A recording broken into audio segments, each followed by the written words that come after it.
Mời quý vị và các bạn cùng theo dõi trận thi đấu vật nữ, trận thi đấu thứ 3, trận thi đấu cuối cùng giải nhất vật nữ hội làng khu 3 Độc Trúc, Thạch Thất, Hà Nội. Trận đấu cực kỳ mãn nhãn giữa hai nữ đô trẻ xinh đẹp của chúng ta. Chúng ta cùng chiêm ngưỡng sới vật trung tâm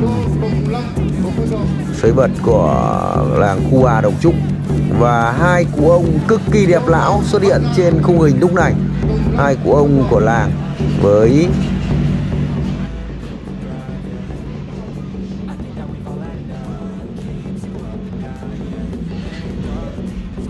trận thi đấu rực lửa giữa Minh Thư đai đỏ của Hà Nội đã nhị thắng ở giải nhất vật nữ hội làng năm nay. Và người mang xin theo phá đai vàng là Kim Anh. Trên đây quý vị các bạn là nữ đô trẻ xinh đẹp của Hà Nội, Minh Thư, nhị thắng ở giải nhất. Liệu Minh Thư có bảo toàn được thành tích của mình hay không? Đây là Trần Kim Anh của Bắc Giang, đai vàng. Kim Anh cũng là một nữ đô có thể hình nhỏ nhắn nhưng có lối thi đấu thông minh và rất khôn ngoan. Với những đòn đánh sắc lẹm thì Kim Anh đã đánh bại rất nhiều đối thủ có thể hình thể lực tốt hơn mình.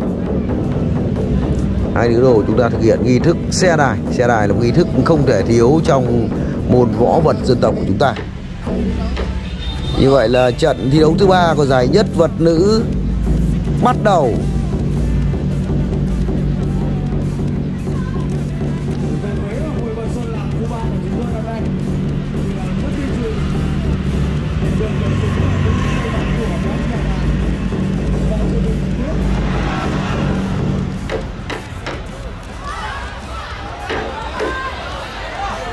Vừa qua là trọng tài nó tít còi rồi, là ra ngoài.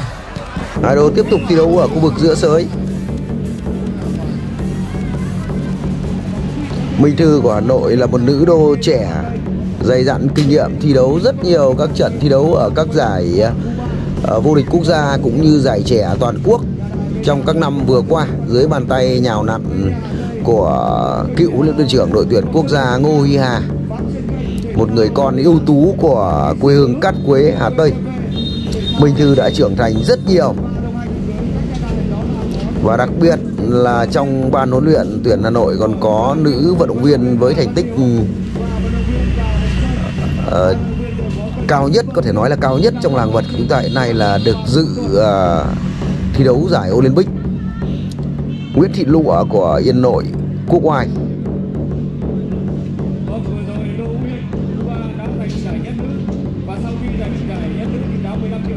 Minh Thư đã trưởng thành rất nhiều trong những khoảng 2 năm gần đây.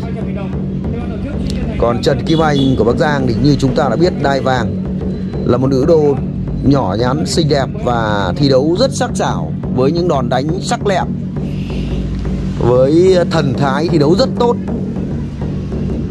Tuy đã nghỉ thi đấu cho đội tuyển vật nữ tỉnh Bắc Giang và không còn thi đấu trên các giải đấu quốc gia, nhưng mỗi khi xuất hiện trên các sân sới hội làng thì Trần Kim Anh của Bắc Giang luôn để lại những ấn tượng đẹp trong lòng người hâm mộ, đặc biệt là các khán giả trên các sân sới vật hội làng, với những đòn đánh mãn nhãn, những đòn đánh đúng nghĩa của võ vật dân tộc.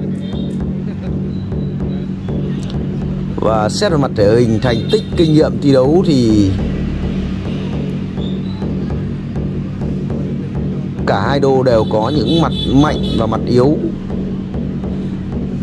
khác nhau. Kim Anh có lợi thế về kinh nghiệm thi đấu vật dân tộc trên các mặt sân sới vật hội làng và là người đàn chị.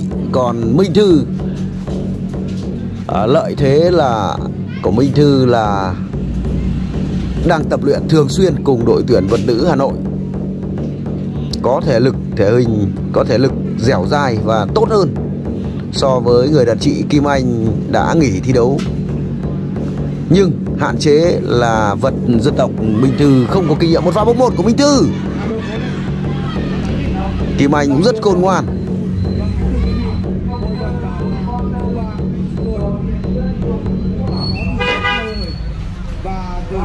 2018 trở lại đây.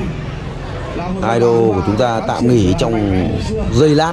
Chúng ta có thể thấy được nhân dân Cuba hâm mộ bộ môn đấu vật là như thế nào. Sới vật trung tâm của làng Cuba đã không còn một chỗ trống, đông nghẹt người rồi. Trận đấu lại tiếp tục. Đây là hiệp thi đấu thứ 2. Đây là trận thi đấu cuối cùng của giải nhất vật nữ hội làng Cuba năm nay, giữa hai idol tài sắc vẹn toàn, Minh Thư của tuyển vật nữ Hà Nội và Kim Anh của Bắc Giang. Hoa khôi vật nữ Hà Nội Minh Thư đang tập luyện và thi đấu. Sang sau làm gì đây? Minh Thư đang thực hiện một đòn đánh nhanh, không được. Kim Anh cũng rất khôn ngoan thoát đòn. Kim Anh đã phải ù té quyền khi mất miếng.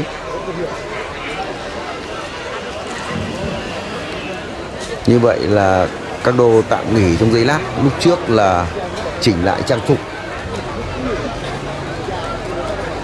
Ta có thể thấy được người mang áo choàng đen và đeo khẩu trang là một nữ đô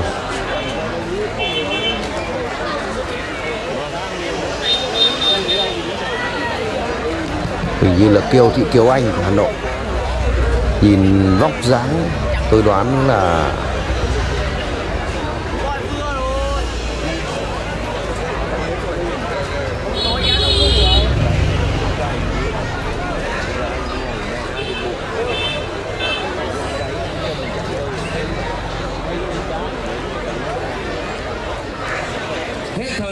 nữ đôi trẻ Minh Thư cũng đã dần dần xuất hiện khá nhiều trên các mặt sân sới vật hội làng ở khu vực xứ Đoài xưa, Hà Tây, Hà Nội ngày nay.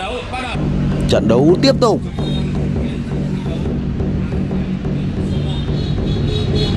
Một pha bốc đôi không được. Minh Thư thay đổi chiến thuật rồi.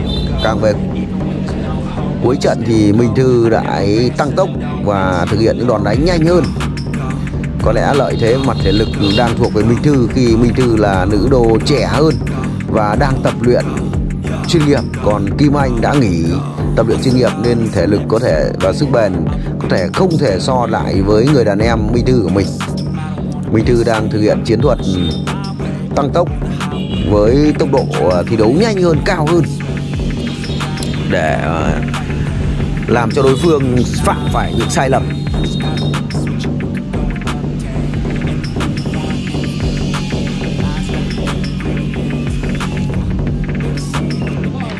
Ngoài sới rồi, rất căng thẳng. Kim Anh cũng là một nữ đô dày dặn kinh nghiệm và rất khôn ngoan. Tuy rằng xét về mặt thể lực thì Minh Thư nhỉnh hơn đôi chút. Trận đấu tiếp tục. Ở trong khung hình của chúng tôi thì luôn xuất hiện hai cụ ông có bộ râu có thể nói là rất đẹp. Hai cụ ông cao niên của làng Cuba. Một đòn đánh rất hay, bốc một rất nhanh. Có thể nói là một chiến thuật thi đấu hợp lý của Minh Thư. Thực hiện một pha bốc một và Kim Anh đã không thể thoát khỏi một đòn đánh nhanh của một pha bốc một, xong đó là một pha tì đè rất khôn ngoan của Minh Thư. Tuy là nữ đô trẻ nhưng Minh Thư cũng rất khôn ngoan và dày dặn kinh nghiệm trong đòn đánh vừa rồi. Như vậy là xin chúc mừng nữ đô xinh đẹp của tuyển Hà Nội, Minh Thư. Vậy là Minh Thư đã toàn thắng và giành giải nhất vật nữ hội làng Cuba Đồng Trúc năm nay. Chúng ta có thể quan sát được sới vật Cuba là đông đến nhường nào, rất đông.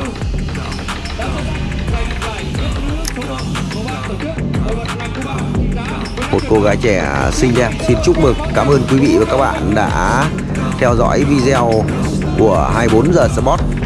Nếu thấy hay thì quý vị và các bạn hãy chia sẻ để mọi người cùng được xem. Và đừng quên đăng ký kênh để đồng hành cùng chúng tôi. Cảm ơn quý vị và các bạn đã chú ý theo dõi video của chúng tôi. Nhất nữ đã được phá.